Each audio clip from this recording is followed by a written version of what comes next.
All right, it's Tuesday, October 21st. I'm buying some SPY 680 puts here at 814.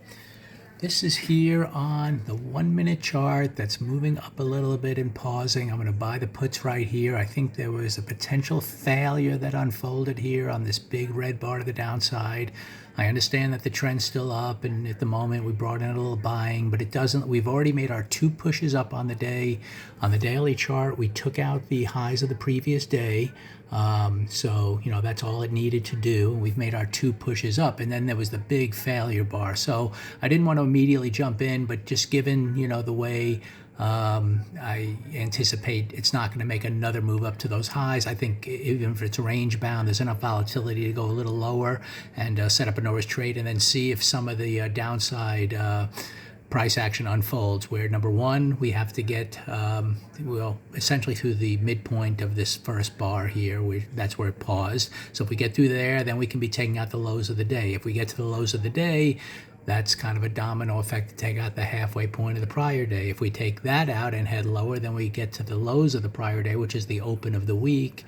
And on the weekly chart, that's kind of a reference point I pointed out starting yesterday is what we want to watch for to see if this weekly chart fails and gets back through the open and turns it red. We're not there yet. There's still a target potentially up to the highs of, the red bar 2 weeks ago. But for the moment, this is kind of a potential failure bar here with enough volatility to at least try to probe a little lower here, as the afternoon moves on, and then see if it develops into something more, meaningful to the downside. So, if it doesn't happen today and we hold this type of bar, we might get a 2 down day tomorrow. That could be the start of a failure again to see if the weekly chart can turn red. So we're up here at the top of this big range on the, big red bar.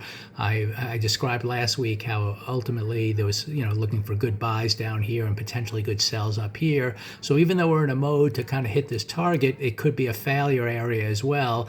And this big red bar could have been the first sign of that. So I'm going to buy the puts up here around this blue line right here, see if we go a little lower just to kind of set up an Norris trade, and then see if, we end up with some kind of move lower into the afternoon. And if this daily bar closes, negative in some kind of a shooter look and has a 2 down into tomorrow and for the rest of the week. So let's see if the volatility just gives you a chance to, again, after the 2 pushes up, it's not the type of price action that then will make another push to those highs. So, we're stuck in a little range bound today, but with a bias to potentially fail at the moment.